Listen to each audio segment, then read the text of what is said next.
नमस्कार साथियों, स्वागत है आपका एग्जाम अभ्यास में। यूपी पीसीएस प्रीलिम्स 2018 का पेपर आज हम लोग सॉल्व कर रहे हैं और उसके पैटर्न को समझने की कोशिश करेंगे। और इस पेपर में कम से कम 21 से 22 क्वेश्चंस करंट के आए थे। करंट अफेयर के क्वेश्चंस 21 से 22 क्वेश्चन करंट अफेयर के थे। तो मान के चलिए जो 2025 में प्रीलिम्स का पेपर होगा, कम से कम 21 से 22 क्वेश्चंस आपको देखने को 100% मिलेंगे। ज़्यादा भी मिल सकते हैं और कम भी मिल सकते हैं। तो करंट अफेयर जो है वो बहुत मेजर रोल प्ले करता है यूपी पीसीएस एग्जाम में। तो आप आय दृष्टि से कर लीजिए, घटनासार से कर लीजिए। करंट अफेयर बहुत मेजर रोल प्ले करता है क्योंकि 21 से 25 के क्वेश्चंस के बीच में कभी-कभी 30 भी क्वेश्चंस आ जाते हैं करंट अफेयर के। तो कम से कम आप उसमें से 20 क्वेश्चन तो करेक्ट करने की कोशिश ज़रूर करिएगा। चलते हैं अपने पहले क्वेश्चन पे।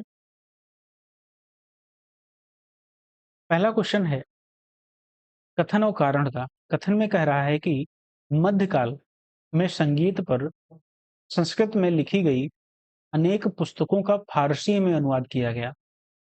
हिस्ट्री से क्वेश्चन है और कारण में कह रहे हैं कि आरंभिक चिश्ती सूफी संत संगीत सभाओं जिन्हें समा कहा जाता था वे शौकीन थे। वे शौकीन थे। तो इसमें हम लोग देखेंगे कि कथन सही है या कारण सही है।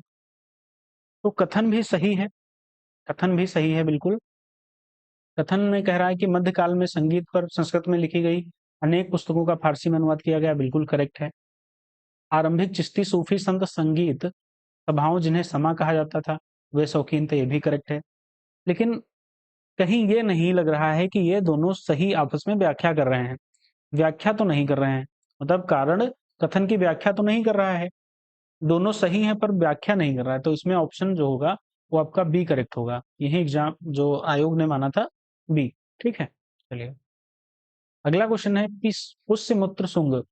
पुष्य मित्र शुंग द्वारा 2 अश्वमेध यज्ञ किए जाने के बारे में जानकारी किस लेख में मिलती है? जानकारी किस लेख में मिलती है?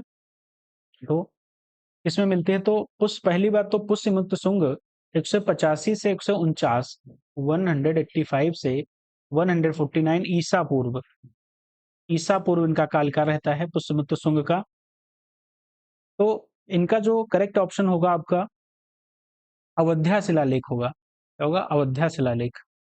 मतलब भारत में शुंग साम्राज्य का संस्थापक पहला शासक यही था और हिंदू धर्म का अनुयायी था।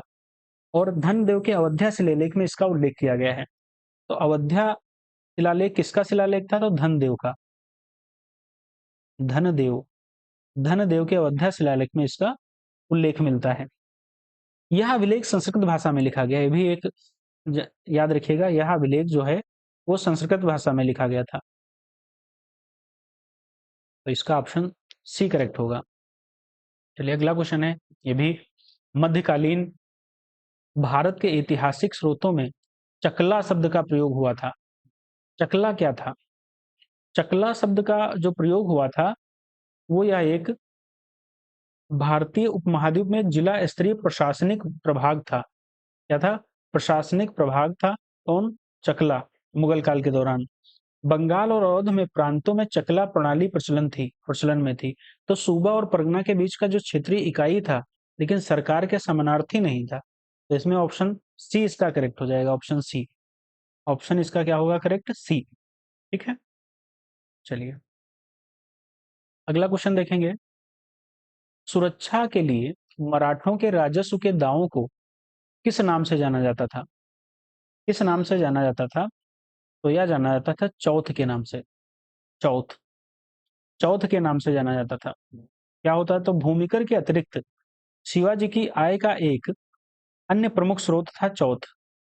ठीक, चलिए अगला क्वेश्चन है, दिल्ली में पुराना किला के सामने खैरुल मंजिल नामक मस्जिद का निर्माण किसने कराया था?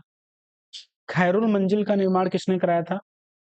तो खैरुल मंजिल का निर्माण किसने कराया था? तो ऑप्शन में देखिए, हमीदा बानो बेगम या सलीमा सुल्तान या या जीजी अंगा या माहम अनंगा। किसने कराया था? तो माहम अनंगा ने कराया था। इसका ऑप्शन डी हो जाएगा। कब करवाया था? तो 1561 में कराया था। 1561 में कराया था। चलिए अगला क्वेश्चन है, निम्नलिखित में युग्मों में से कौन सही सुमेलित नहीं है? स्थान दिए गए हैं एक तरफ और एक तरफ नेतृत्वकर्ता दिए गए हैं। बताना है कौन सही सुमेलित नहीं है। तो संभलपुर, संभलपुर, सुरेंद्र शाही और गंजाम राधा कृष्ण दंडसेना और कश्मीर में गुलाब सिंह। तो यह तो आपके सभी सही सुमेलित हैं, ये भी सही सुमेलित हैं। लेकिन लखनऊ में बहुत इजी क्वेश्चन था, ये बहुत ज्यादा इजी क्वेश्चन है। तो लखनऊ से कौन था? बेगम, बेगम हजरत महल, बेगम हजरत महल थी। ठीक है, बेगम हजरत महल। चलिए अगला क्वेश्चन देखेंगे। निम्नलिखित युग्मों में से कौन सही सुमेलित नहीं है? एक तरफ रियासत दी गई है, एक तरफ शासक दिए गए हैं। सही सुमेलित नहीं है, बताना है कौन सा सही सुमेलित नहीं है। तो देवगिरी, देवगिरी के शंकर देव थे, ये भी करेक्ट है। होयसल वीर बल्लाल, ये भी सही है। और मदुरा वीर पांड्या, ये भी करेक्ट है। वारंगल जो है, वारंगल, इसके रामचंद्र देव नहीं थे, रामचंद्र देव नहीं थे वारंगल के। कौन था? तो वारंगल के काकतीय वंश के शासक प्रताप रुद्र देव, प्रताप रुद्र देव थे। चलिए, तो प्रताप रुद्र, प्रताप, मिनट, प्रताप देव रुद्र। तो इसका ऑप्शन जो है बी जो है वो इनकरेक्ट है, सही सुमेलित नहीं है। अगला क्वेश्चन है, निम्नलिखित को कालक्रम में व्यवस्थित कीजिए और नीचे दिए गए कूट से सही उत्तर का चयन कीजिए। मोहम्मद शाह, जहांदार, आलमगीर और अहमद शाह, इनका बताना है कालक्रम के अनुसार बताना है। तो जहांदार शाह का कालक्रम क्या है? तो जहांदार शाह का कालक्रम है, सबसे पहले जहांदार शाह इसमें आएंगे तो 1712 से 1713। फिर आते हैं मोहम्मद शाह, 1719 से 1748। फिर आते हैं अहमद शाह, 1748 से 1754।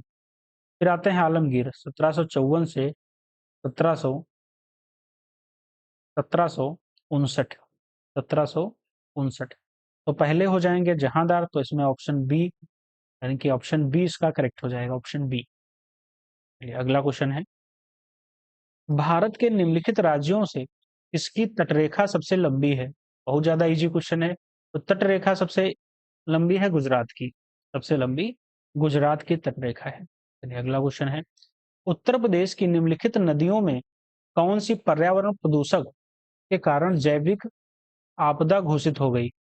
जैविक आपदा घोषित हो गई। तो यमुना नदी को प्रदूषण के कारण जैविक आपदा घोषित किया गया था, तो ऑप्शन ए इसका करेक्ट हो जाएगा। अगला क्वेश्चन है, विश्व प्रसिद्ध भगवान वेंकटेश्वर तिरुपति तिरुपति का मंदिर, जो भगवान वेंकटेश्वर जो तिरुपति बालाजी का मंदिर है उसमें भगवान वेंकटेश्वर की प्रतिमा है, निम्नलिखित पहाड़ियों में किसमें अवस्थित है? किस पहाड़ियों में अवस्थित है?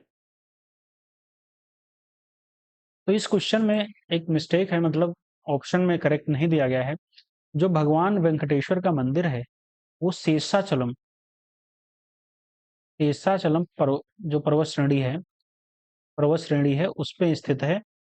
यह स्थित है आपका आंध्र प्रदेश में, आंध्र प्रदेश में शेषाचलम पहाड़ी है उस पे स्थित है। तो तेवराय जो पहाड़ियां हैं ये तमिलनाडु में है, जवादी पहाड़ियां हैं ये आपकी तमिलनाडु में पड़ेंगी, और बिलीगिरिंगा पहाड़ी कहाँ है? तो यह आपकी कर्नाटक में है। और मल्लमल्ला कहाँ है? तो यह आपकी चित्त में कोई पहाड़ी नहीं है, कोई पहाड़ी नहीं है, बाकी यह आपकी कर्नाटक में है। और चेवराय जवादी दोनों तमिलनाडु में है। बाकी जो भगवान वेंकटेश्वर मंदिर है, तिरुपति बालाजी मंदिर, वो शेषाचलम पहाड़ी पर स्थित है आंध्र प्रदेश में। अगला क्वेश्चन है, राजस्थान मरुस्थल अथवा थार मरुस्थल निम्नलिखित में से किसका विस्तार है? जो थार मरुस्थल है वह किसका विस्तार है? थार मरुस्थल को ग्रेट इंडियन मरुस्थल भी कहा जाता है, सबसे बड़ा, भारत का सबसे बड़ा मरुस्थल है और दुनिया का 17वां सबसे बड़ा मरुस्थल है। ठीक है। राजस्थान मरुस्थल जो है वो प्लीस्टोन, ठीक है, प्लीस्टोसीन, प्लीस्टोसीन एवं अभिनव जमाव का है, तो इसमें ऑप्शन सी करेक्ट होगा। प्लीस्टोसीन और अभिनव जमाव, सॉरी, अभिनव जमाव का विस्तार है। चलिए अगला क्वेश्चन है, भारत की निम्नलिखित नदियों में कौन पश्चिमी घाट से नहीं निकलती हैं? नदियां दी गई हैं गोदावरी, कावेरी, ताप्ती या तापी या कबाम। इसमें बताना है कौन सी पश्चिमी घाट से नहीं निकलती है। तो ताप्ती नदी दक्षिण मध्य प्रदेश राज्य में स्थित केंद्रीय दक्कन के पठार ग्वालीगढ़ की पहाड़ियों से निकलती है। तो यही ऑप्शन बी करेक्ट हो जाएगा। ताप्ती नदी पश्चिमी घाट से नहीं निकलती है, यह दक्कन के पठार से स्थित मध्य प्रदेश में ग्वालीगढ़ की पहाड़ियों से निकलती है। चलिए अगला क्वेश्चन है, वैश्विक गांव की संकल्पना का विकास आधारित है। जो वैश्विक गांव की संकल्पना का विकास है वह आधारित है, इस पे आधारित है, तो परिवहन एवं संचार का विकास, ऑप्शन सी करेक्ट हो जाएगा। परिवहन परिवहन और संचार के विकास पर आधारित है वैश्विक गांव की संकल्पना। चलिए नेक्स्ट क्वेश्चन है, निम्नलिखित देशों में किसमें प्रति गाय दुग्ध का औसत वार्षिक उत्पादन सर्वाधिक सर्वाधिक है? किस देश में प्रति गाय दुग्ध का औसत वार्षिक उत्पादन सर्वाधिक है? किसमें सर्वाधिक है? तो यह, हालांकि यह करंट अफेयर का क्वेश्चन बन सकता है, करंट अफेयर से क्वेश्चन आ सकता है, क्योंकि यह, ठीक है, उस टाइम में करंट अफेयर का क्वेश्चन था। फिलहाल तब भी देख लेते हैं। उस समय डेनमार्क में, ठीक है, डेनमार्क, ऑप्शन क्या हो जाएगा? सी करेक्ट हो जाएगा, डेनमार्क। चलिए अगला क्वेश्चन है, 2011 की जनगणना के अनुसार उत्तर प्रदेश के निम्नलिखित जनपदों में इसमें महिला साक्षरता दर सबसे कम? 2011 की जो जनगणना हुई उसमें उत्तर प्रदेश में निम्नलिखित जनपदों में से महिला साक्षरता दर सबसे कम किसमें देखी गई? तो सबसे कम जो महिला साक्षरता दर थी वह श्रावस्ती में थी। ऑप्शन सी करेक्ट हो जाएगा, श्रावस्ती। श्रावस्ती में सबसे कम महिला साक्षरता दर थी। तो सबसे अधिक किसमें है? तो सबसे अधिक थी कानपुर में। तो सबसे यदि अधिक पूछा जाए तो कानपुर में देखी जाएगी, कानपुर में सबसे अधिक। और सबसे कम साक्षरता दर यदि देखी जाए तो वो भी श्रावस्ती में है, और महिला की भी श्रावस्ती में ही कम है। और सब सर्वाधिक कुल साक्षरता सर्वाधिक पूछी जाए तो गौतम बुद्ध नगर में है, कुल साक्षरता उत्तर प्रदेश के हिसाब से देखा जाए तो। अगला क्वेश्चन है, भारत के विभिन्न क्षेत्रों में उत्पादित सुल्ताना, गुलाबी और काली चंपा निम्नलिखित प्रमुख फलों में से किस की किस्में हैं? तो ये सभी जो किस्में दी गई हैं, ये पूछा गया है कि किसकी किस्में हैं। तो यह अंगूर की सभी किस्में हैं, अंगूर की किस्में हैं। सुल्ताना, गुलाबी, काली चंपा, ये सभी अंगूर की किस्में हैं। अगला क्वेश्चन है, निम्नलिखित राज्यों में कौन इलायची एवं काली मिर्च का सबसे बड़ा उत्पादक है?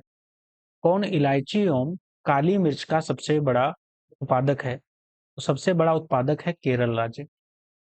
केरल राज्य इलायची और काली मिर्च का सबसे बड़ा उत्पादक है। केरल में भारत 70%, कितना, 70% उत्पादन केरल करता है।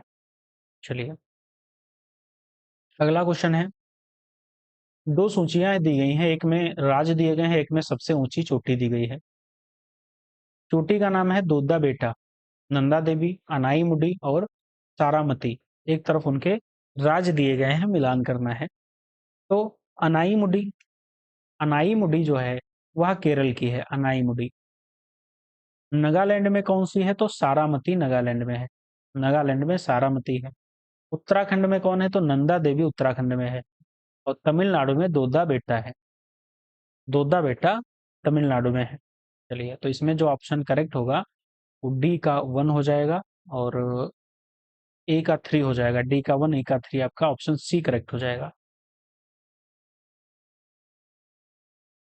अगला क्वेश्चन फिर वर्ड ज्योग्राफी से है, वर्ड से है, विश्व में आयोडीन का अग्रणी उत्पादक, ज्योग्राफी से नहीं, फिलहाल साइंस से है, लेकिन वर्ड से है। वर्ल्ड में आयोडीन का अग्रणी उत्पादक कौन सा देश है? आयोडीन का जो अग्रणी उत्पादक देश है वो चिली है। चिली में सबसे ज्यादा आयोडीन उत्पादक की जाती है। चलिए, फिर सेकेंड नंबर पे आपका आता है जापान, फिर आता है चीन। चलिए नेक्स्ट क्वेश्चन, गणना से क्वेश्चन है। 2011 की जनगणना के अनुसार निम्नलिखित राज्यों में किसमें ग्रामीण एवं शहरी दोनों में शिशु लिंगानुपात शिशु लिंगानुपात न्यूनतम है? तो शिशु लिंगानुपात न्यूनतम किसमें है? तो 2011 की जनगणना के अनुसार देखेंगे, शिशु लिंगानुपात उत्तर प्रदेश, केरल, हरियाणा, जम्मू कश्मीर। तो शिशु लिंगानुपात बताना है सबसे कम। शहरी, ग्रामीण एवं शहरी दोनों क्षेत्रों में लिंगानुपात न्यूनतम बता रहे हैं, ठीक है। तो सबसे न्यूनतम आपका हो जाएगा लिंगानुपात हरियाणा में होगा। हरियाणा में सबसे कम शहरी और ग्रामीण दोनों लिंगानुपात सबसे कम है। कितने हैं? तो शहरी आपका हो जाएगा, शहरी लिंगानुपात हरियाणा में 832 है, 832, और ग्रामीण है 835, 835, ठीक।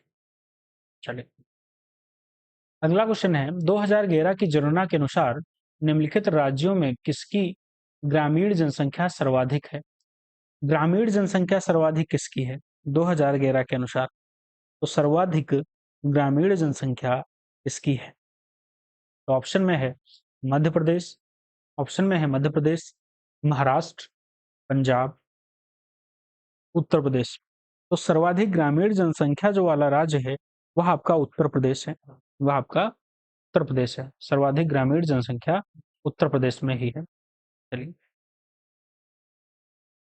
अगला क्वेश्चन है, निम्नलिखित घटनाओं पर विचार कीजिए। पहला सरीसृप, पहला सरीसृप, पहला कीट, कवच वाले जीव, या पहला स्तनधारी। तो उपरोक्त घटनाओं पृथ्वी पर उनके उत्पन्न होने के कालक्रम के अनुसार व्यवस्थित करना है। नीचे दिए गए कूट को सही उत्तर चुनना है। तो इसमें जो ऑप्शन जो करेक्ट होगा वो कवक वाले सबसे पहले जीव आए। कवक वाले जीव सबसे पहले, कवक वाले जीव आते हैं सर्वप्रथम। फिर उसके बाद आते हैं पहला कीट आया, फिर पहला कीट आया, फिर पहला सरीसृप आया, फिर सबसे लास्ट में आता है स्तनधारी। तो इसमें जो ऑप्शन करेक्ट होगा वो आपका सी हो जाएगा, करेक्ट सी। अगला क्वेश्चन है, वर्तमान में जनसंख्या के सुखों का परित्याग किए बिना भविष्य के लिए ऊर्जा तथा अन्य संसाधनों की बचत निम्न में से कौन सी अवधारणा की परिभाषा है? कौन सी अवधारणा की परिभाषा है? तो यह हो जाएगी समपोषणीय विकास, समपोषणीय विकास की परिभाषा है। चलिए अगला क्वेश्चन है, विश्व जनसंख्या दिवस, सबसे इजी क्वेश्चन है। विश्व जनसंख्या दिवस प्रत्येक 11 जुलाई को मनाया जाता है, ऑप्शन ए। अगला क्वेश्चन है, निम्नांकित में कौन भारत में गरीबी रेखा का निर्धारण करता है? कौन गरीबी रेखा का निर्धारण करता है? तो गरीबी रेखा का आकलन नीति आयोग की टास्क फोर्स द्वारा किया जाता है। नीति आयोग की टास्क फोर्स द्वारा किया जाता है। कौन सी हो जाएगी? तो यह तब योजना आयोग, अब नीति आयोग हो गया, योजना आयोग ऑप्शन क्या हो जाएगा?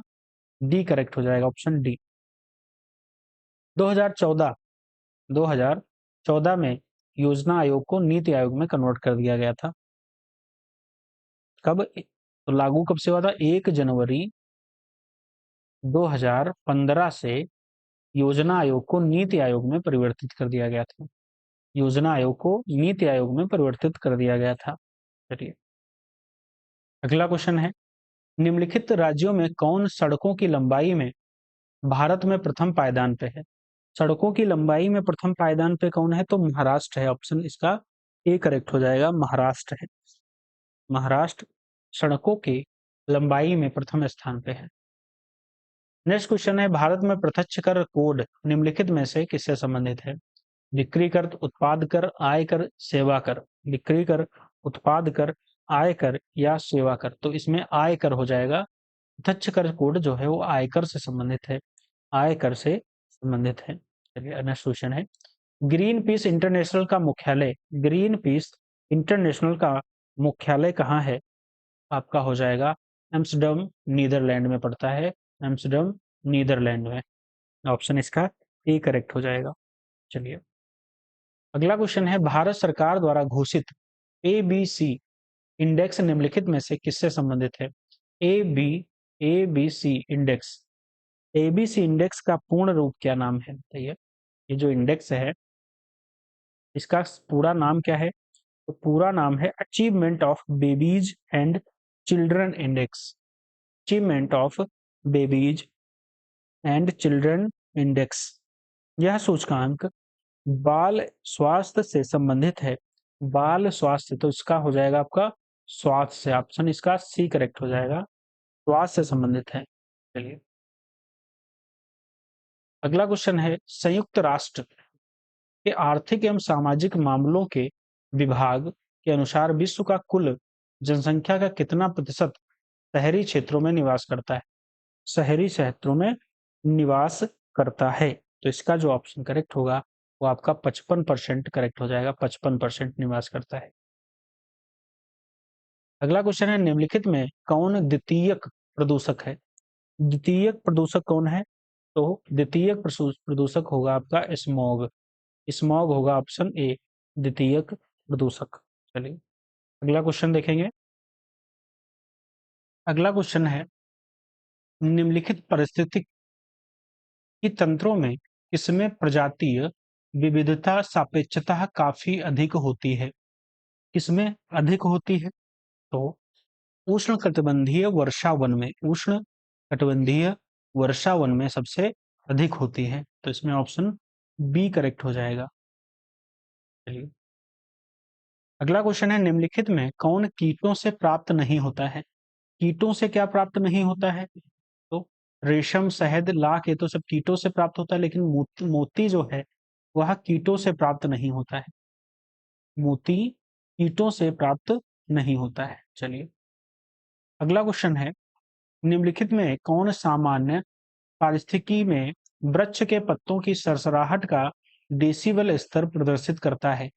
डेसिबल स्तर प्रदर्शित करता है, तो 20 डेसिबल हो जाएगा इसमें ऑप्शन 20 डेसिबल। 60 डेसिबल क्या होता है? तो 60 डेसिबल में सामान्यतः बातचीत की ध्वनि उत्पन्न होती है। बातचीत की ध्वनि उत्पन्न होती है। और 10 डेसिबल या 15, 10 से 15 के बीच में होता है कानाफूसी जो करते हैं धीरे धीरे बोलने वाले, वह। ठीक है, तो ये हो जाएगा। अगला क्वेश्चन देखेंगे। बाकी यहाँ करंट से क्वेश्चन है, यहाँ करंट का क्वेश्चन है तो इसको आप छोड़ दीजिए। बाकी इसी से रिलेटेड जो कॉप वाले क्वेश्चन है वह एक बार जरूर देख लीजिएगा। जलवायु परिवर्तन वाले जो क्वेश्चन है करंट अफेयर में, वह आप जरूर एक बार देख लीजिएगा। बाकी यह आपका करंट से क्वेश्चन है। अगला क्वेश्चन, जलवायु परिवर्तन पर भारत की प्रथम राष्ट्रीय कार्य योजना कब लोकार्पित की गई थी? कब लोकार्पित की गई थी? तो 2008 इसका आंसर हो जाएगा, 2008। ऑप्शन बी, 2008 में। चलिए, अगला क्वेश्चन है, सबसे अधिक स्थिर पारिस्थितिकी तंत्र कौन सा है? कौन सा है? तो इसमें जो करेक्ट होगा वह आपका हो जाएगा सागरीय या महासागर। ऑप्शन इसका ए करेक्ट हो जाएगा। अगला क्वेश्चन है, इंसिनरेटर्स का प्रयोग निम्नलिखित में से किसके लिए किया जाता है? तो किसके लिए किया जाता है? तो कूड़ा कचरा को जलाने के लिए किया जाता है। कूड़ा कचरा को जलाने के लिए इंसिनरेटर्स का प्रयोग किया जाता है। हरित ग्रह प्रभाव क्या है? हरित ग्रह प्रभाव, हरित ग्रह जो प्रभाव है वह आपका वैश्विक ताप में वृद्धि, वैश्विक ताप में वृद्धि जो है वो हरित ग्रह प्रभाव है। ऑप्शन ए इसका करेक्ट हो जाएगा। अगला क्वेश्चन है, निम्नलिखित में कौन प्राकृतिक गैस का मुख्य भाग है? प्राकृतिक गैस का मुख्य भाग है आपका मीथेन। मीथेन है वह आपका प्राकृतिक गैस का मुख्य भाग है। चलिए, पशुओं को दिया जाने वाला कौन सा दर्द निवारक भारत में गिद्धों के लिए लगभग विलुप्त होने के उत्तरदायी है? गिद्धों के विलुप्त होने के लिए उत्तरदायी जो है वह आपका डिक्लोफेनेक है। डिक्लोफेनेक। अगला क्वेश्चन है, निम्नलिखित देशों में कौन सा 2015 में सर्वाधिक CO2 उत्सर्जक था? ये भी करंट से लगभग है, बाकी जिसका ऑप्शन जो करेक्ट आपका होगा वह आपका करेक्ट आंसर हो जाएगा ए। ठीक है, 3 था फिलहाल, यहाँ पे 2015 नहीं 2017 पूछा गया था। फिलहाल करंट से क्वेश्चन है, बाकी इससे जो रिलेटेड क्वेश्चन आप देख लीजिएगा कि CO2 कौन उत्सर्जन ज्यादा कर रहा है इस टाइम, ठीक है, उत्सर्जक देश कौन है, तो यह सब जरूर देख लीजिएगा करंट से। चलिए, अगला क्वेश्चन है, निम्नलिखित में से कौन सा कथन आपका करेक्ट है? निम्नलिखित में से कौन सा कथन आपका करेक्ट है? पहला कथन है, प्राकृतिक आपदाएं सर्वाधिक क्षति विकासशील देशों में करती हैं। दूसरा है, भोपाल गैस है यहाँ पे, गैस त्रासदी मानव निर्मित थी। तीसरा है, भारत आपदा युक्त देश है। चौथा है, मैंग्रोव चक्रवातों का प्रभाव कम करते हैं। मैंग्रोव चक्रवातों का प्रभाव कम करते हैं। तो पहला तो करेक्ट है, इसमें पहला भी करेक्ट है और दूसरा भी करेक्ट है, लेकिन तीसरा इनकरेक्ट है, चौथा करेक्ट है। भारत आपदा युक्त देश नहीं है। चलिए, तो इसमें जो करेक्ट ऑप्शन होगा वो आपका सी हो जाएगा। नेक्स्ट क्वेश्चन है, निम्नलिखित में किसका वेग अधिकतम होता है? आकस्मिक किरण, प्रकाश, इलेक्ट्रॉन या पराध्वनिक तरंग का? पराध्वनिक तरंग। तो इसमें प्रकाश का वेग अधिकतम होता है, प्रकाश का वेग अधिकतम होता है। चलिए, इसमें तो निर्वात में प्रकाश की चाल सबसे अधिक होती है, किसमें? निर्वात में अधिक होती है, सबसे अधिक होती है।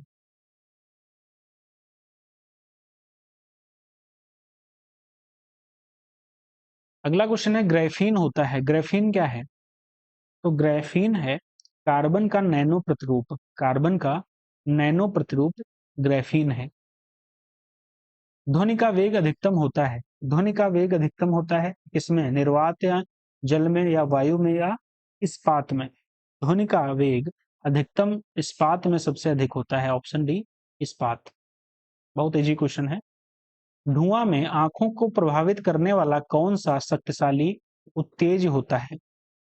कौन सा होता है? तो पैरा पैराक्सी एसिटाइल नाइट्रेट होता है, तो ऑप्शन डी इसका करेक्ट हो जाएगा, ऑप्शन डी। यह आंखों में जलन पैदा करता है, आंखों में जलन करता है, पैदा करता है। चलिए, अगला क्वेश्चन है, एक brief history of time, a brief history of time नामक पुस्तक किसने लिखी? अब ब्रीफ हिस्ट्री ऑफ टाइम पुस्तक लिखी, किसने लिखी थी? तो यह लिखी थी स्टीफन हॉकिंग द्वारा, स्टीफन हॉकिंग द्वारा लिखी गई थी पुस्तक। चलिए, कब प्रकाशित हुई थी? तो 1988 में प्रकाशित हुई थी, 1988 में इसको प्रकाशित किया गया था। अगला क्वेश्चन है, निम्नलिखित में कौन विटामिन सी का सबसे अच्छा स्रोत है?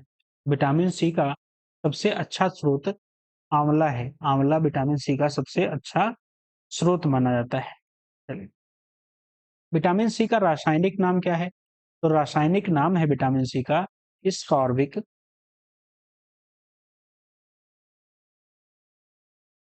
स्कॉर्बिक एसिड, स्कॉर्बिक अम्ल। ठीक,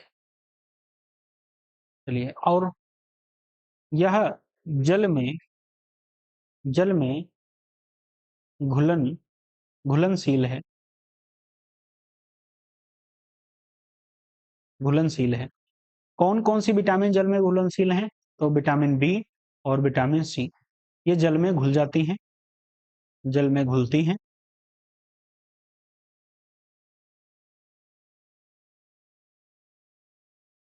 बाकी सभी विटामिन, एक मिनट सॉरी, जल में घुलती हैं, बाकी सभी विटामिन जल में घुलनशील नहीं है। चलिए, अगला क्वेश्चन है, निम्नलिखित ग्रहों में कौन जीवन के अस्तित्व के लिए उपयुक्त हो सकता है? जीवन के अस्तित्व के लिए उपयुक्त हो सकता है मंगल ग्रह, मंगल ग्रह जीवन के अस्तित्व के लिए उपयुक्त हो सकता है बाकी ग्रहों की अपेक्षा। अगला क्वेश्चन है, आइंस्टाइन को निम्न में उनके किस सिद्धांत के लिए नोबेल पुरस्कार दिया गया था? किस लिए नोबेल पुरस्कार दिया गया था? तो प्रकाश विद्युत सिद्धांत के लिए, प्रकाश विद्युत सिद्धांत के लिए दिया गया था। कब दिया गया था? तो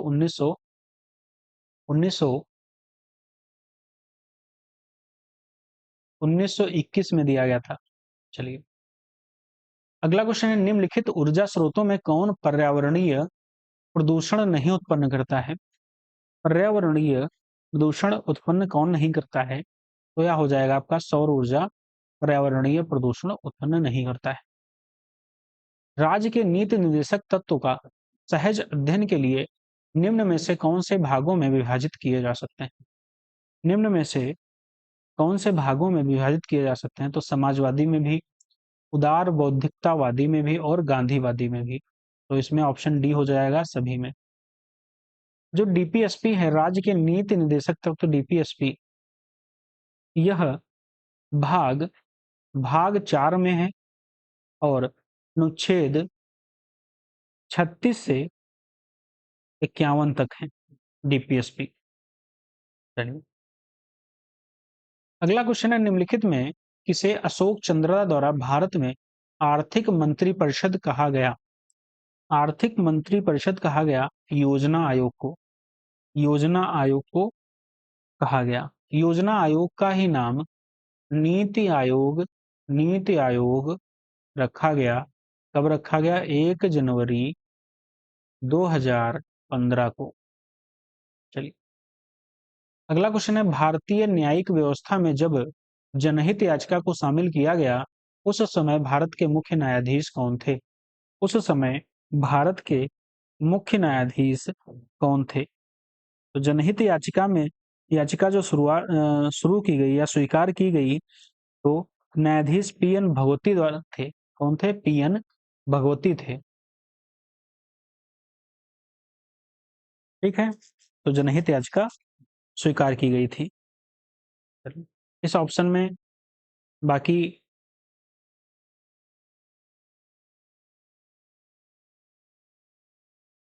चलिए, बाकी इस क्वेश्चन में थोड़ी मिस्टेक भी थी।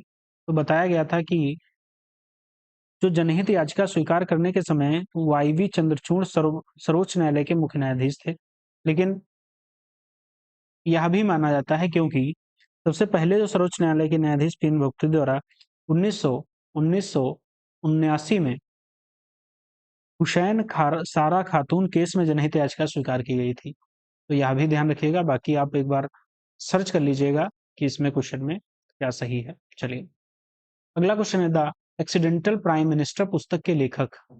एक्सीडेंटल प्राइम मिनिस्टर पुस्तक के लेखक कौन थे? तो थे संजय बारू। ऑप्शन डी संजय बारू। अगला क्वेश्चन है, भारत की संविधान सभा की अंतिम बैठक की सही तिथि कौन थी? अंतिम बैठक कब हुई थी? तो अंतिम बैठक हुई थी 24 जनवरी 1950 को अंतिम बैठक हुई थी। चलिए, अगला क्वेश्चन है, निम्नलिखित में से भंग नहीं किया जा सकता पर समाप्त किया जा सकता है। भंग नहीं किया जा सकता पर समाप्त किया जा सकता है। तो विधान परिषद भंग नहीं किया जा सकता पर समाप्त किया जा सकता है। इस अनुच्छेद में तो अनुच्छेद 169 में संसद को राज्यों के विधान परिषद के सृजन का शक्ति का उल्लेख मिलता है। चलिए, अगला क्वेश्चन है, भारत सरकार द्वारा महिला एवं बाल विकास के लिए स्वतंत्र मंत्रालय कब स्थापित किया गया? महिला एवं बाल विकास के लिए स्वतंत्र मंत्रालय कब किया गया था? तो महिला एवं बाल विकास विभाग वर्ष 1985 से जनवरी 2006 तक भारत सरकार के मानव संसाधन विकास मंत्रालय के अधीन एक विभाग था। तो वैसे यदि देखा जाए तो ऑप्शन इसका ये सही माना जाएगा, लेकिन यदि महिला एवं बाल विकास के लिए एक स्वतंत्र मंत्रालय की बात करी जाए तो इसमें जो ऑप्शन करेक्ट होगा वह आपका 2006 होगा, क्योंकि 1985 से 2006 तक महिला एवं बाल विकास विभाग जो था वह मानव संसाधन विकास मंत्रालय के अधीन था। मानव संसाधन व विकास मंत्रालय के अधीन था, लेकिन 2006 में महिला एवं बाल विकास मंत्रालय को पृथक कर दिया था, स्वतंत्र मंत्रालय। तो इस क्वेश्चन में गलत क्वेश्चन दिया गया है। ठीक है, बाकी यह क्वेश्चन आपका करेक्ट होगा 2006।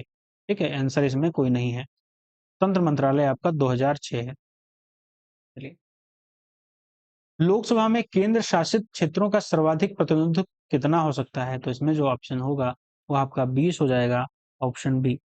20 हो जाएगा, ऑप्शन बी करेक्ट हो जाएगा। चलिए, अगला क्वेश्चन है, करंट से क्वेश्चन है तो इसको हम लोग छोड़ देंगे। ठीक है, चलिए नेक्स्ट क्वेश्चन देखेंगे। बाकी इसी तरीके से आप क्वेश्चन देख लीजिएगा क्योंकि ये खेल से है। खेल का क्वेश्चन देख लीजिएगा, ये भी करंट का क्वेश्चन है। रामायण सर्किट की शुरुआत, ठीक है, 2018 में। ये भी करंट का क्वेश्चन है लेकिन इसमें ऑप्शन सी आपका करेक्ट हो जाएगा, नेपाल हो जाएगा। ठीक है, लेकिन आप उत्तर प्रदेश में पूर्वांचल एक्सप्रेस मार्ग निम्नलिखित में से किस नगर से, यह इंपॉर्टेंट है, पूर्वांचल जो एक्सप्रेस है किस नगर से नहीं गुजरता? किस नगर से नहीं गुजरता? तो पूर्वांचल एक्सप्रेस, हालांकि ये करंट में उस समय क्वेश्चन था, इसीलिए पूर्वांचल एक्सप्रेस से क्वेश्चन बन गया था। ठीक है, निर्माण कार्य पूरा हुआ था 2018 में, इसीलिए करंट से बना था। इसमें बस्ती से नहीं गुजरता है, बाकी सभी से गुजरता है।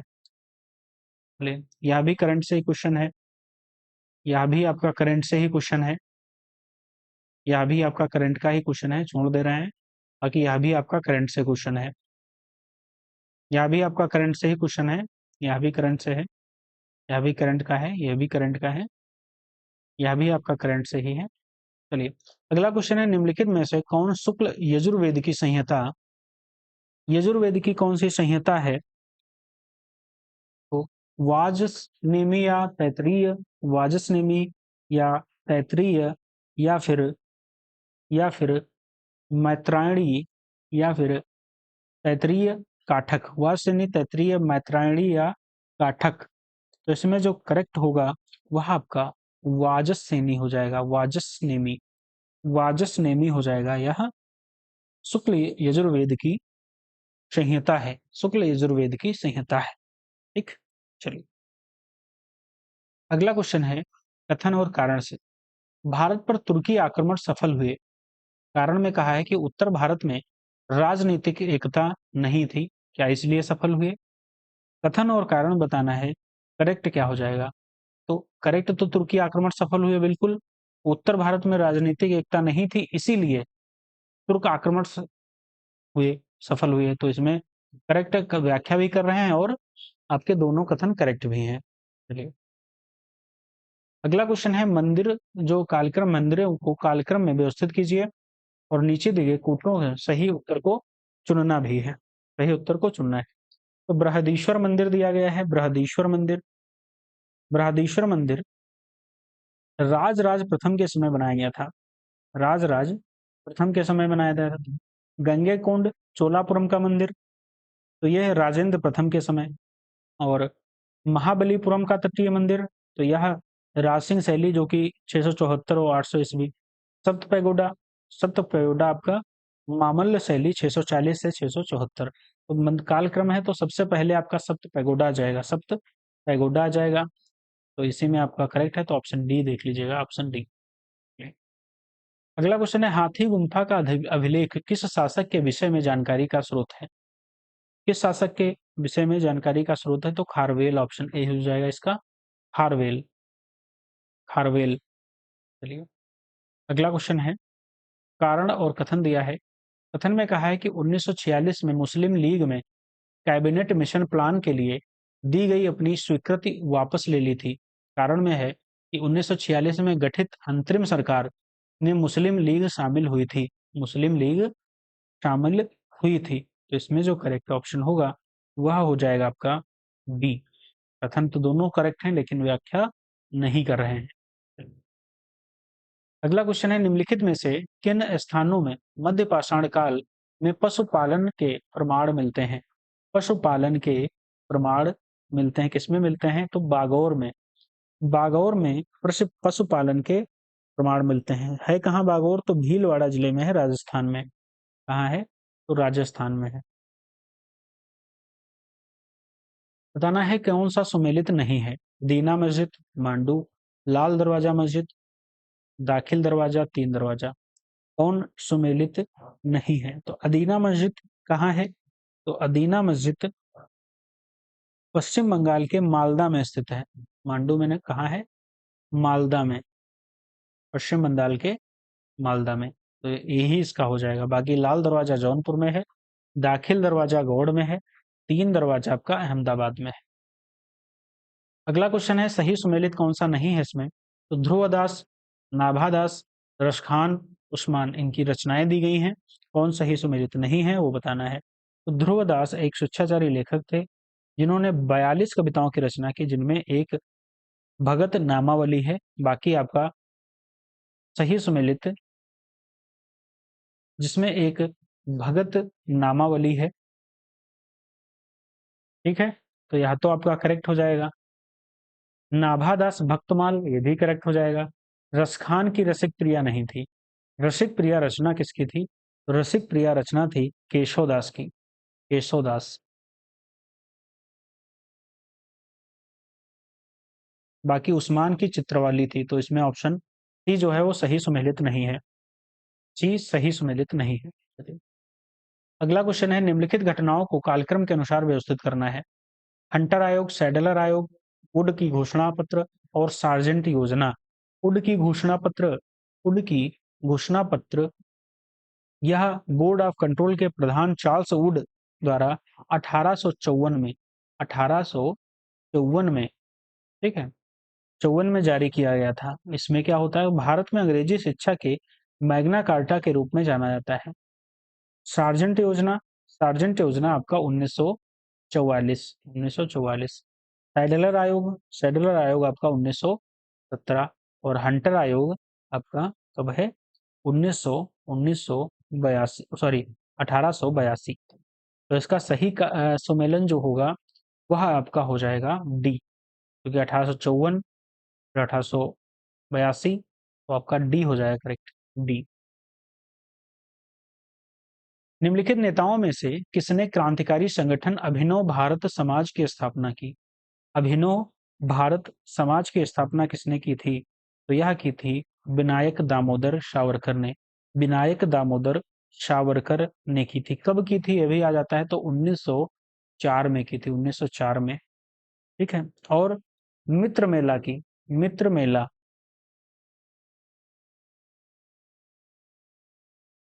मित्र मेला यह भी संगठन शुरू किया था सावरकर जी ने, जो बिना, और उनके भाई गणेश दामोदर ने। ठीक है, दोनों लोगों ने मिलकर। चलिए अगला क्वेश्चन है, एक तरफ विद्रोह है, एक तरफ वर्ष दिए गए हैं, कौन सम्मेलन नहीं है? तो संथाल आपका 1855 है, करेक्ट है। संथाल 1855 है, करेक्ट है बिल्कुल। और कोल, कोल आपका 1831 करेक्ट है। खासी, खासी आपका 1800, खासी आपका 1827 28 ये भी आपका करेक्ट हो जाएगा। आपका होम इनकरेक्ट है। होम जो विद्रोह हुआ था, होम विद्रोह 1827 से आपका 28 के बीच में हुआ था अहोम। तो आपका डी इनकरेक्ट हो जाएगा, डी। अहोम विद्रोह 1828 से। ठीक है, चलिए निम्नलिखित में कौन भारत का सबसे ऊंचा जलप्रपात है? भारत का ऊंचा जलप्रपात कौन है? तो कुंचिकल जलप्रपात है। ऑप्शन बी, कुंचिकल जलप्रपात है। कहाँ है? तो ये आपका कर्नाटक में है। कर्नाटक में कुंचिकल जलप्रपात है। कुंचिकल जलप्रपात कर्नाटक में है। सबसे ऊंचा भारत का जलप्रपात है। किस नदी पर है? तो यह नदी जो होगी आपकी वराही नदी है। वराही नदी, सॉरी, वराही नदी। अगला क्वेश्चन है वनस्पति जलवायु का सही सूचक। वनस्पति जलवायु का सही सूचक है कोपेन। कोपेन सही सूचक है, ऑप्शन बी। चलिए अगला क्वेश्चन है निम्नलिखित देशों में किसमें पंपा घास का मैदान स्थित है? पंपास, ठीक है, पंपास घास का मैदान है, पंपा नहीं है, इसको पंपास कर लीजिए। ठीक है, पंपास, क्वेश्चन में गलत हुआ था। पंपास घास का मैदान, पंपास घास का मैदान आपका अर्जेंटीना में है, ऑप्शन ए, अर्जेंटीना में पाया जाता है। अर्जेंटीना ये ब्यूनस आयर्स, लापास, ठीक है, और सताम्फे, ये सब जो प्रांत है, तो इसमें हालांकि उरुग्वे वगैरह ये सब में फैला हुआ है पंपास। तो इसमें आपका अर्जेंटीना करेक्ट हो जाएगा।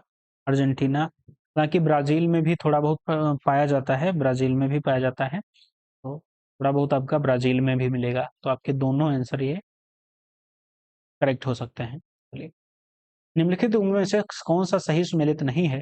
तो सोनोरन, ठीक है, टकला मकान, काराकुम और गिब्सन किस देश में है? तो यह आपके मरुस्थल दिए गए हैं और एक तरफ आपके देश दिए गए हैं। तो सोनोरन कहाँ है? तो सोनोरन जो होगा वो आपका संयुक्त राज्य अमेरिका के एरिज़ोना क्षेत्र में स्थित है। तो या तो आपका करेक्ट हो जाएगा, या तो करेक्ट है। बाकी तकला मकान आपका चीन में है, ये भी करेक्ट हो जाएगा। काराकुम आपका तुर्कमेनिस्तान में भी करेक्ट हो जाएगा। बाकी गिब्सन कहाँ है? गिब्सन आपका ब्राज़ील में नहीं है, कहाँ है? ऑस्ट्रेलिया में है। ऑस्ट्रेलिया में है गिब्सन। चलिए, ऑप्शन डी, ऑस्ट्रेलिया में है गिब्सन। चलिए, यह क्वेश्चन आपका करंट से है, तो इसको 2016 करंट से क्वेश्चन है, इसको छोड़ दीजिए। बाकी अगला क्वेश्चन देखेंगे। सुएज नहर के बन जाने के पश्चात भारत और यूरोप के मध्य की सामुद्रिक दूरी में कितनी कमी आई है? सामुद्रिक दूरी में कमी कितनी आई है? तो सामुद्रिक दूरी में कमी आई थी 7,000 किलोमीटर। सुएज नहर के निर्माण से लगभग 7,000 किलोमीटर की कमी आई थी। ठीक, चलिए अगला क्वेश्चन देखेंगे। निम्नलिखित में भारतीय मौसम मुख्यालय को उनकी स्थापना के कालक्रम में व्यवस्थित करना है। नीचे के कूट में उनको सम्मिलित करने हैं। तो भारतीय मौसम विज्ञान का जो मुख्यालय नई दिल्ली में कब खोला गया? भारतीय मौसम विज्ञान की स्थापना पहली बात तो 1875 ईस्वी में, इसका मुख्यालय कलकत्ता में, इसका मुख्यालय आपका कोलकाता में हुआ।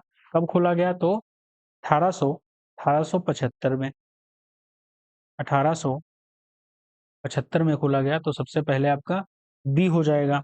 ठीक है, फिर क्या है? फिर आपका 1869 में मुख्यालय, हाँ, भारतीय मौसम विज्ञान मुख्यालय 1905 में शिमला में खोला गया। शिमला में 1905 में खोला गया। पुणे में कब खोला गया? तो पुणे में खोला गया आपका 1944 में। और नई दिल्ली में कब खोला गया? आपका 1928 में। तो सबसे पहले आपका कोलकाता है, फिर आपका हो जाएगा 1905। तो बी और सी, यही आपका डी ऑप्शन करेक्ट हो जाएगा, बी और सी। नेक्स्ट क्वेश्चन है, निम्नलिखित कथनों में सही नहीं है। काली मिट्टी को स्थानीय भाषा में रोगुर कहा जाता है। कौन सा सही नहीं है बताना है। तो या तो करेक्ट हो जाएगा। क्रेब्स के अनुसार रेगुर मिट्टी अनिवार्य रूप से एक परिपक्व मिट्टी होती है, यह भी करेक्ट है। काली मिट्टी में आर्द्रता नमी धारण करने की उच्च क्षमता होती है, यह भी करेक्ट है। काली मिट्टी हिमालय क्षेत्र में पाई जाती है, यह गलत है। यही आपका हो जाएगा, यह आपका गलत है। ठीक है, काली मिट्टी हिमालय क्षेत्र में नहीं पाई जाती है, यह मुख्यतः महाराष्ट्र, कर्नाटक, गुजरात और मध्य प्रदेश के क्षेत्र में पाई जाती है। अगला क्वेश्चन है, मैकमोहन रेखा, मैकमोहन सीमा रेखा बनाती है। मैकमोहन रेखा सीमा किस किसके बीच में है? तो मैकमोहन सीमा रेखा भारत और चीन के बीच में है। भारत और चीन के बीच में। तो भारत और पाकिस्तान के बीच में कौन सी है? तो रेड क्लिफ है, रेड क्लिफ है। चलिए, अगला क्वेश्चन है, निम्नलिखित नदियों में किसके मुहाने पर पक्षी के पंजे की आकृति वाला डेल्टा बनता है? पक्षी के पंजे वाला जो आकृति वाला डेल्टा है, वह मिसिसिपी नदी के किनारे बनता, मिसिसिपी नदी के मुहाने पर बनता है। मिसिसिपी नदी मैक्सिको की खाड़ी में पंछी के पंजे की आकृति वाली डेल्टा बनाती है। अगला क्वेश्चन है, जनसंख्या की प्राकृतिक वृद्धि निम्न में किसका परिणाम है? इसका परिणाम है। तो आपका जो वह करेक्ट ऑप्शन होगा, वह हो जाएगा शोगित जन्म दर। शोगित जन्म दर, यह आपका करेक्ट है। तो ऑप्शन ए इसका करेक्ट हो जाएगा, ऑप्शन ए, ऑप्शन ए इसका करेक्ट हो जाएगा। चलिए, अगला क्वेश्चन है, निम्न में से किसके द्वारा मानव विकास सूचकांक एसडीआई सर्वप्रथम विकसित किया गया था? सर्वप्रथम विकसित किया गया था यूएनडीपी द्वारा, यूएनडीपी द्वारा। चलिए, अगला क्वेश्चन, निम्नलिखित में से कौन भारत में ग्रामीण रोजगार का सबसे बड़ा कार्यक्रम है? तो मनरेगा है, आपको पता है मनरेगा है। चलिए अगला क्वेश्चन, निम्नलिखित में कौन लॉरेंज वक्र द्वारा मापा जाता है? लॉरेंज वक्र द्वारा क्या नापा जाता है? तो आय की विषमता नापी जाती है, आय की विषमता मापी जाती है। लॉरेंज वक्र 1905 में अमेरिकी अर्थशास्त्री मैक्स लॉरेंज द्वारा विकसित किया गया था। निम्नलिखित राज्यों में कौन आर्थिक दृष्टि से सबसे ऊपर लेकिन लिंगानुपात के आधार पर सबसे नीचे है? निम्नलिखित राज्यों में कौन आर्थिक दृष्टि से सबसे ऊपर है और लिंगानुपात की दृष्टि से सबसे नीचे है? तो कौन हो जाएगा? मध्य प्रदेश, महाराष्ट्र, पश्चिम बंगाल या फिर हरियाणा? तो ऑप्शन डी आपका हरियाणा हो जाएगा, हरियाणा। अगला क्वेश्चन है, निम्नलिखित करों में कौन सा ग्राम पंचायतों द्वारा लगाया जाता है?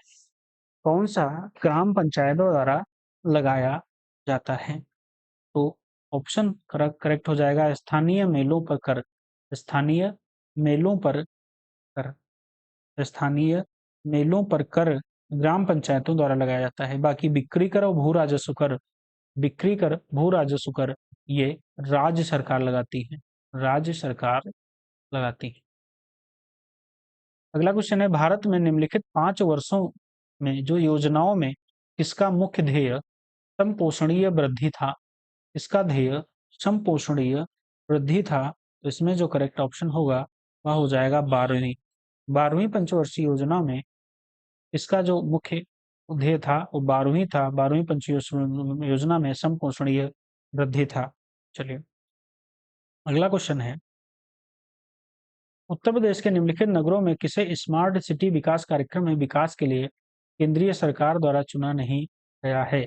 कौन सा चुना नहीं गया था? तो एक करंट का क्वेश्चन है, करंट का क्वेश्चन था, ठीक है, बाकी छोड़ दीजिए, करंट का क्वेश्चन है, बाकी इसमें ऑप्शन हो जाएगा सी, करंट अफेयर का क्वेश्चन था उस टाइम। चलिए यह भी करंट करंट का क्वेश्चन है, इसको भी छोड़ दीजिए। चलिए अगला क्वेश्चन है, भारत में नगरीय क्षेत्रों में बीपीएल परिवारों की पहचान के लिए निम्नलिखित में से कौन सी समिति गठित की गई थी?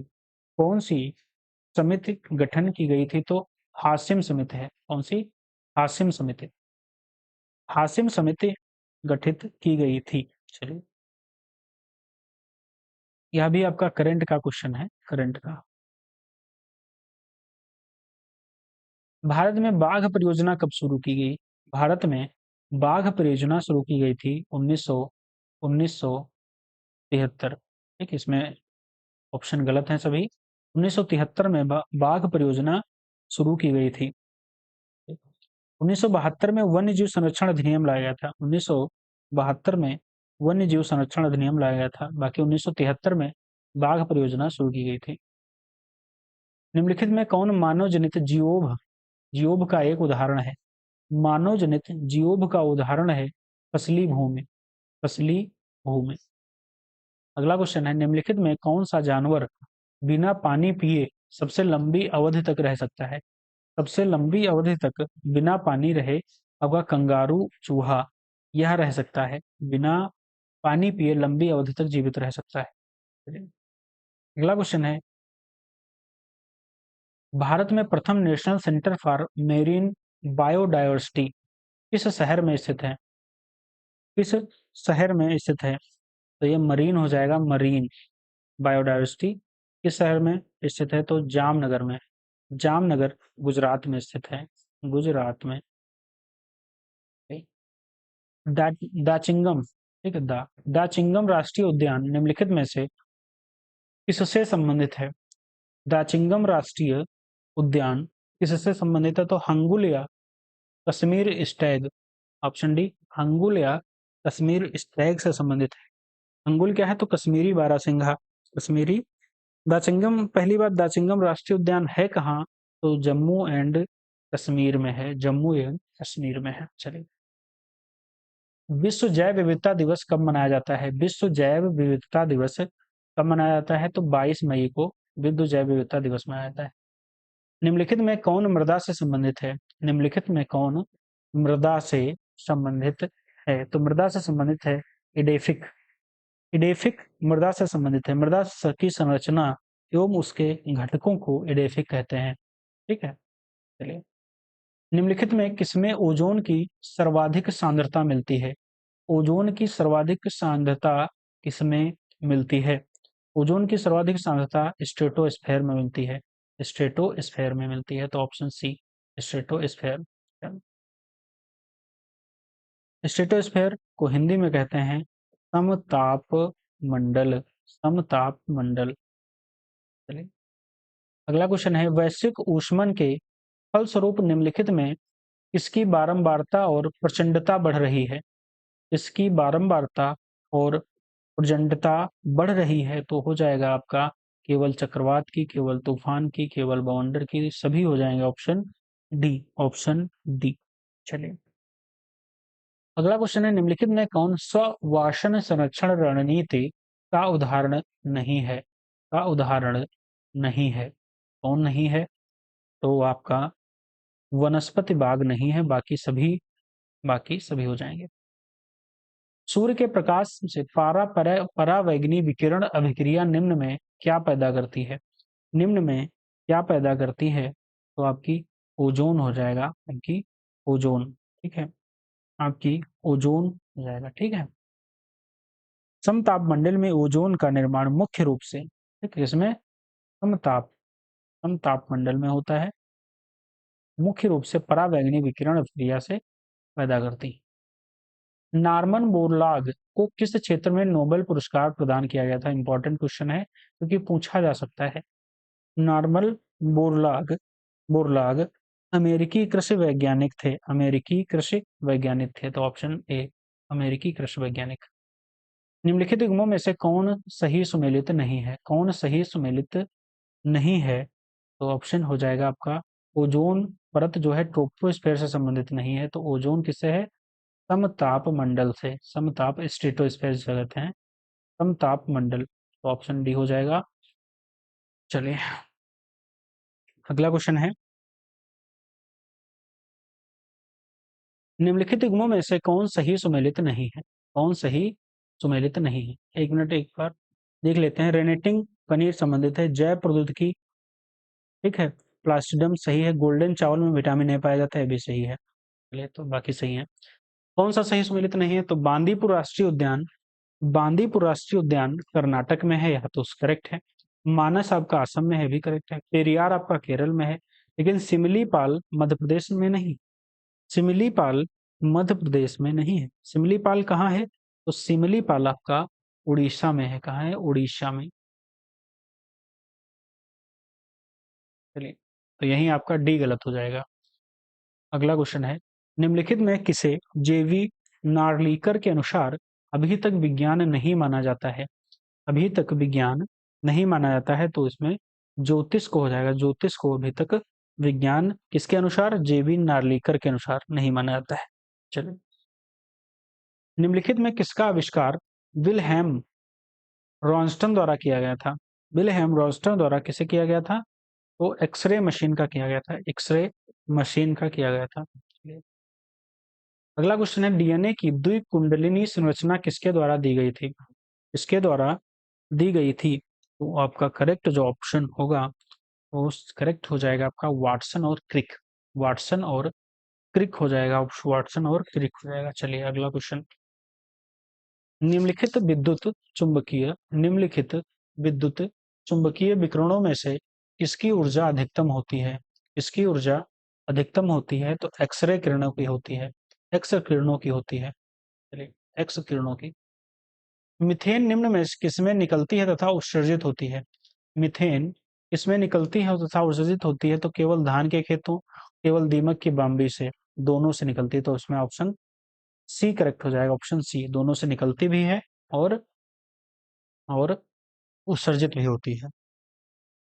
अगला क्वेश्चन है, निम्नलिखित तत्वों में कौन अर्धचालक है? इसमें अर्धचालक बताना है। अर्धचालक पदार्थ कौन है? तो सिलिकॉन जो है वो अर्धचालक है। ऑप्शन बी, सिलिकॉन अर्धचालक है। अगला क्वेश्चन है, भारत के संविधान की प्रस्तावना कितने प्रकार का न्याय, स्वतंत्रता, समानता एवं भ्रातृत्व की का उसी क्रम में उल्लेख किया गया है? उसी क्रम में उल्लेख किया गया है। उस क्रम में उल्लेख किया गया है, तो प्रस्तावना में प्रस्तावना में 3 प्रकार के न्याय हैं। 3 प्रकार के न्याय हैं, तो प्रस्तावना में सबसे पहले न्याय तो 3 प्रकार के, फिर क्या हो जाएगा 5 प्रकार की स्वतंत्रता है तो 5 प्रकार की स्वतंत्रता हो जाएंगी। समानता 2 प्रकार की है और भ्रातृत्व तो आपका 1 प्रकार, तो ऑप्शन ए इसका करेक्ट हो जाएगा। भ्रातृत्व क्या है? तो व्यक्ति की गरिमा और राष्ट्र की एकता एवं अखंडता का आश्वासन। 2 प्रकार की समानताएं कौन सी हैं? तो प्रतिष्ठा और अवसर। समानता कौन है? 1 मिनट। समानता, समानता 2 प्रकार की हैं। 2 प्रकार की समानता कौन-कौन सी हैं? तो प्रतिष्ठा, प्रतिष्ठा और प्रतिष्ठा और अवसर की समानता, 2 प्रकार की समानता हो गई। 5 प्रकार की स्वतंत्रता है, स्वतंत्रता है। कौन-कौन सी स्वतंत्रताएं हैं 5 प्रकार की? विचार, अभिव्यक्ति, विश्वास, धर्म और उपासना। एक उपासना, ये 5 प्रकार की स्वतंत्रताएं हैं और 3 प्रकार की 3 प्रकार का न्याय है। 3 प्रकार के न्याय हैं। कौन-कौन से न्याय हैं? सामाजिक, सामाजिक, आर्थिक और राजनैतिक। राजनैतिक, सामाजिक, आर्थिक और राजनैतिक न्याय हैं 3 प्रकार के। ठीक, चलिए अगला क्वेश्चन है, यहाँ पे करंट का क्वेश्चन है, ये करंट का है। लेकिन इस समय उपराष्ट्रपति का चुनाव हुआ है, हो रहा है प्रेजेंट टाइम। उपराष्ट्रपति का चुनाव हो रहा है, तो उसको एक बार देख लीजिएगा। कौन यूपीए का उम्मीदवार है, कौन एनडीए का उम्मीदवार है। हालांकि एनडीए का जो उम्मीदवार है वो सीपी राधाकृष्णन है, सीपी राधाकृष्णन है। हालांकि वही उम्मीदवार जो है, ठीक है, वही उपराष्ट्रपति बनने के चांसेस सबसे ज्यादा हैं। ठीक, चलिए तो इसको करंट से देखेंगे, तो करंट का एक क्वेश्चन था, बाकी आप एक बार इस समय देख लीजिएगा। चलिए अगला क्वेश्चन है, नीति आयोग का प्रथम उपाध्यक्ष या उपसभापति कौन था? तो नीति आयोग का कौन उपसभापति या उपाध्यक्ष था? तो नीति आयोग का बताना है कौन सभापति या उपाध्यक्ष था। ठीक है, तो उस समय प्रथम कौन था? तो नीति आयोग कब बनी? तो 1 जनवरी 2015 को बनी। अरविंद पनगड़िया नीति आयोग के उपाध्यक्ष थे। अध्यक्ष कौन होता है? तो अध्यक्ष सबको पता है, पीएम होते हैं अध्यक्ष, जो प्राइम मिनिस्टर होते हैं, वो नीति आयोग के अध्यक्ष होते हैं। तो उपाध्यक्ष कौन था? तो अरविंद पनगड़िया प्रथम उपाध्यक्ष थे। चलिए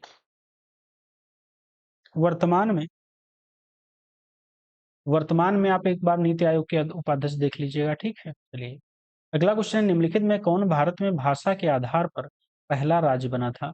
भाषा के आधार पर पहला राज्य बना था आंध्र प्रदेश। आंध्र प्रदेश बना था। कब बना था? तो 1953 में बना था, 1953 में। चलिए अगला क्वेश्चन है, निम्नलिखित में कौन एक संविधानेतर संस्था है? संविधानेतर संस्था है। ठीक है, संघ लोक सेवा आयोग, वित्त आयोग, निर्वाचन आयोग और नीति आयोग। ये क्वेश्चन आरओ में जो अभी 2024 में 25 में जो एग्जाम हुआ है अभी, उसमें ये पूछा गया क्वेश्चन था। तो उसमें ऑप्शन थोड़े डिफरेंट थे, श्रम आयोग था। तो फिलहाल यही क्वेश्चन रखा हुआ था। ठीक है, सेम क्वेश्चन आरओ के पेपर में रिपीट हुआ था। तो इसमें समानांतर संस्था कौन है? तो ऑप्शन हो जाएगा नीति आयोग जो है वह संविधानेतर संस्था है। बाकी सभी संविधान की संस्थाएं हैं, क्योंकि सभी अनुच्छेद आपके संघ लोक सेवा का अनुच्छेद जो है वो 315 में है, और वित्त आयोग किसमें है? तो 280 में है। निर्वाचन आयोग का आपका 324 में है, 324 में है। ठीक है, सेम यही क्वेश्चन रखा हुआ था। सरकारी आयोग की संतुता निम्नलिखित में से किससे संबंधित है? संतुतिया किससे संबंधित है? सरकारी आयोग की केंद्र राज्य से संबंधित है, केंद्र राज्य से संबंधित है। ठीक, चलिए अगला क्वेश्चन है, सर्वप्रथम संसदात्मक सरकार किस देश में आरंभ की गई? किस देश में आरंभ की गई थी? तो ग्रेट ब्रिटेन में, जो यूके में ग्रेट ब्रिटेन, ठीक है, लंदन में आयोजित की गई थी। चलिए निम्नलिखित में से किसके संबंध में राज्यसभा का अनन्य अधिकार है? किसके संबंध में राज्यसभा का अनन्य अधिकार है एक नई अखिल भारतीय सेवा के सृजन हेतु संस्तुति करना। यह आपका अनन्य अधिकार देता है राज्यसभा को। अगला क्वेश्चन है, भारत के संविधान के किस भाग में हम नागरिकता के संबंधित प्रावधानों को पाते हैं? नागरिकता के संबंधित जो प्रावधान है वह आपके भाग 2 में है। भाग 2 में है। भाग 2 में 5 से 11 ये अनुच्छेद हैं। इसमें आपको नागरिकता के उपबंध मिलते हैं। नागरिकता के उपबंध मिलते हैं। भारतीय संविधान में भारत की आधिकारिक भाषा में जुड़े प्रावधानों में संसद संशोधन कर सकती है। संसद संशोधन कर सकती है। इसमें कर सकती है तो कौन सा आपका ऑप्शन करेक्ट होगा? तो आधिकारिक भाषा के बारे में पूछ रहे हैं तो इसमें जो करेक्ट होगा वो आपका अपने सदस्यों के साधारण बहुमत द्वारा वह संशोधन कर सकती है। संशोधन कर सकती है। ठीक है। बाकी यहाँ अनुच्छेद 343 में संघ की राजभाषा से संबंधित है। यह अनुच्छेद 368 में विशेष बहुमत द्वारा संविधान संशोधन के दायरे के बाहर है, बल्कि इसे साधारण बहुमत द्वारा संशोधन किया जा सकता है। चलिए, कौन सा अनुच्छेद में है? तो अनुच्छेद आपका राजभाषा किस में है? तो राजभाषा की बात करें जाए, राजभाषा आपका 343 में है और जो संशोधन है, संशोधन का प्रावधान आपका 368 में। चलिए, अगला क्वेश्चन है, बिना अनुमति के कितने दिन से संसद से अनुपस्थित रहने किसी सांसद को अयोग्य घोषित किया जा सकता है? कितने दिन वह सांसद यदि संसद में जो सदस्य है वह संसद में अनुपस्थित रहे तो वह अयोग्य घोषित कर दिया जाएगा। तो कितने दिन तक रहे? तो 60 दिनों तक यदि वह 60 दिनों तक यदि वह अनुपस्थित रहता है तो वह अयोग्य घोषित हो जाएगा। तो ये 60 दिन हो जाएंगे। 60 दिन में यदि कोई मेंबर सदस्य अनुपस्थित रहता है तो उसकी सदस्यता रद्द कर दी जाती है, उसे अयोग्य घोषित कर दिया जाता है। अगला क्वेश्चन है, निम्न गवर्नर जनरलों में किसने कांग्रेस का अत्यधिक अल्पसंख्यक लोगों का प्रतिनिधित्व करने वाली कहकर उपहास किया था? किसने किया था? डफरिन ने किया था या कर्जन ने या मिंटो ने या लैंसडाउन ने किया था? तो किसने किया था? चलिए बताइए। तो कांग्रेस का अत्यधिक अल्पसंख्यक जो करा था वह वह किया था डफरिन ने। ठीक है, वह किया था डफरिन ने। अगला क्वेश्चन है, ढींग एक्सप्रेस क्या है? ढींग एक्सप्रेस क्या है? तो यह हिमा दास का मुंह बोला नाम है। मेरी काम को हाल ही में, या करंट का क्वेश्चन है तो इसको छोड़ दीजिए। समलैंगिकता संबंधी सर्वोच्च न्यायालय का निर्णय निम्नलिखित में से किससे संबंधित है? तो किससे संबंधित है? तो यह संबंधित है भारतीय दंड संहिता की धारा 377 से 377 से संबंधित है। चलिए, फिलहाल यह करंट में मुद्दा उसमें 2018 में था, इसीलिए क्वेश्चन पूछा गया था, तो यह भी आप करंट से रिलेट कर सकते हैं। सुपरसोनिक क्रूज मिसाइल ब्रह्मोस निम्नलिखित में से इसका एक संयुक्त उपक्रम है? इसका एक संयुक्त उपक्रम है तो भारत तथा रूस का है। ब्रह्मोस का है तो यह याद रखिएगा क्योंकि यह इंपॉर्टेंट हो सकता है। एंड्रेल मैनुअल, ये भी आपका करंट अफेयर से क्वेश्चन है, ये भी छोड़ दीजिए। ठीक है, बाकी चलिए, पनामा पेपर्स के आधार पर भ्रष्टाचार के लिए निम्नलिखित देशों के इसके प्रधानमंत्री को 10 वर्ष जेल की सजा दी गई। इस वर्ष इस तो आपका हो जाएगा पाकिस्तान। पाकिस्तान। चलिए, फिलहाल ये भी करंट का ही क्वेश्चन है, करंट का ही क्वेश्चन है। यह भी आपका करंट का क्वेश्चन है, इसको छोड़ दीजिए। यह भी आपका करंट से ही क्वेश्चन है। इसी से आपको रिलेट करके आप करंट तैयार कर लीजिएगा। यह भी आपका करंट से ही क्वेश्चन है। चलिए, यह देख लेते हैं, दक्षिण भारत के समुद्र गुप्त के समकालीन नरेश और उनके राज्य धनंजय, नीलराज, उग्रसेन या विष्णु गुफा।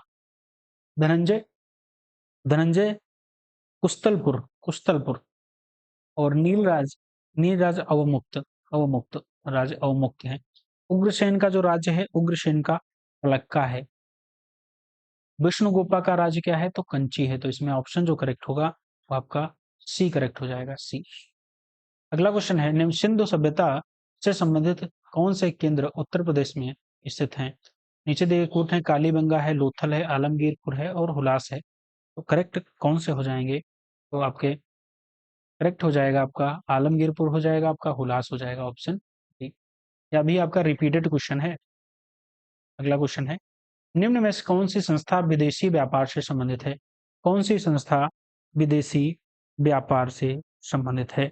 विदेशी व्यापार से संबंधित है आपकी संस्था हो जाएगी, नरगम भी है, नरगम, नरगम, ठीक है, एक मिनट। विदेशी व्यापार से संबंधित नाना देशी और मणिग्राम, ये दोनों हो सकती हैं। दोनों विदेशी व्यापार से एक श्रेणी प्रकार का व्यवसाय के लोगों के लिए है।